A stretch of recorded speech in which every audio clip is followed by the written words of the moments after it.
Bueno, tercer bloque de Hoy Sale Candombe, de este nuevo programa, de este nuevo Hoy Sale Candombe. Espero que lo hayan disfrutado.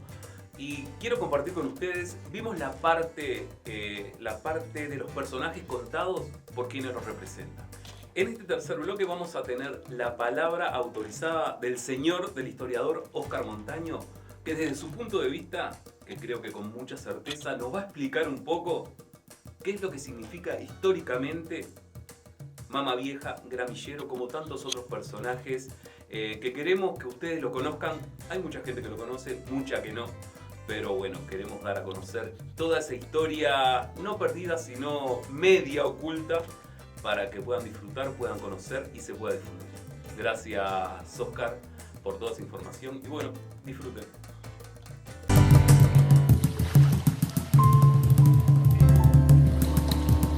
Gente que rescata la emoción, vibra que remueve el corazón. Hoy sale Candombe. Saludos, querida familia candombera. Qué gustazo estar en este hermoso espacio. Hoy sale Candombe, junto a la querida amiga Lorena González y al querido hermano Gustavo Muniz Rivero. Un gustazo poder compartir este programa en el nuevo ciclo junto a los maestros del candombe, Sergio Gares, Nora Fernández y el querido hermano el ecobio Jorge Azuquita Rodríguez. Un gustazo realmente para nosotros poder estar difundiendo lo que tiene que ver con la historia del candombe.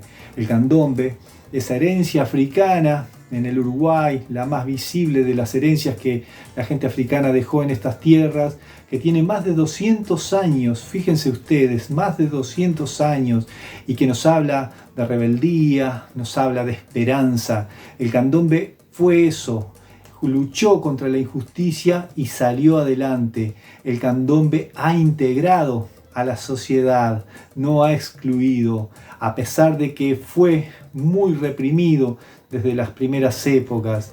El candombe nace de esa conjunción, de esa amalgama de más de 20 naciones africanas que fueron traídas como esclavizadas a Montevideo.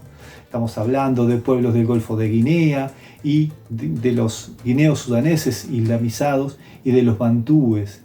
Entre los bantúes estaban justamente los Mozambique y los Macuá, los Congos y los Angunga, los Angolas, los Quizamá, los Cabindas, Benguelas, Luandas, Lubolos, Ganguelas, y dentro de lo que es el Golfo de Guinea estaban los pueblos guineos sudaneses y que eran justamente los Minas Mají, los Minas Nagó, los Minas Carabalí, los Minas Santé, los Tacuá, y después también estaban los pueblos islamizados que eran cercanos a estos pueblos, que fueron los Hausas, Fulaj y Moros. Estamos hablando de una amalgama de naciones que obviamente no tenían, la mayor parte de ellos no tenían relación entre ellos, y que una vez traídos a estos lugares de origen como esclavizados, debieron adaptarse y debieron sobrevivir a la esclavitud. En esa situación tan trágica de la esclavitud es que nace el candombe. Fíjense ustedes que tiene un proceso al menos desde el año 1780 a 1850.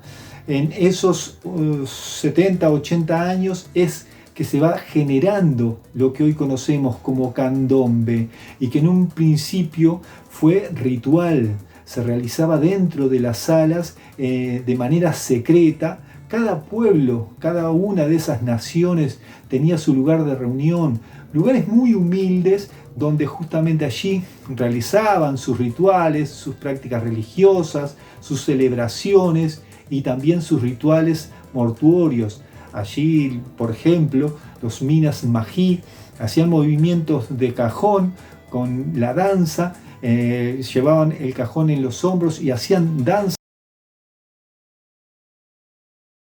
en su honor. También allí se vertían lo que eran sus bebidas preferidas, sus comidas preferidas, se compartían entre los presentes como una manera de honrar a esa persona que había fallecido. El candombe nos habla de rebeldía, nos habla de libertad, de lucha contra la esclavitud. Si habrá sido importante el candombe justamente para romper con los prejuicios, con los estereotipos que hoy nos representa a todos. Fíjense ustedes, toda la gente uruguaya o mucha gente uruguaya en los diferentes lugares del mundo donde esté, está expresándose a través de los tambores del candombe. Pero el candombe es mucho más que sus tambores.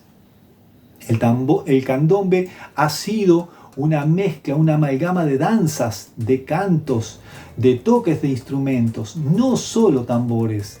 Existían la huesera, el mazacaya, el mate o porongo, los palitos. Estamos hablando de instrumentos que le daban otro ritmo al candombe, y también estaba la marimba.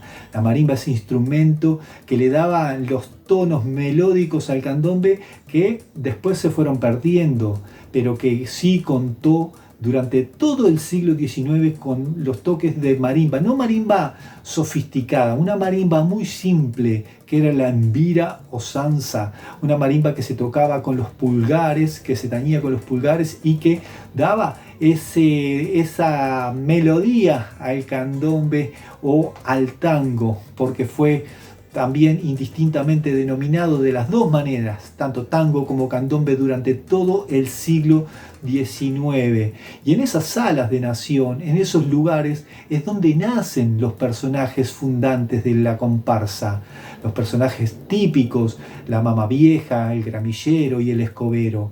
La mama vieja, esa representación de la reina de la sala de nación, la mama vieja, esa señora que sabía, que tenía esos saberes ancestrales, que los iba pasando a sus crianzas mediante los cantos, los arrullos, y allí también estaba a su lado el rey, que de alguna manera está también representado en el personaje del gramillero, aunque el gramillero era justamente el que curaba las dolencias del cuerpo, pero principalmente las dolencias del alma. Es por eso que allí está con su maletincito, con las gramíneas, con los yuyos, para curar esos males de la gente.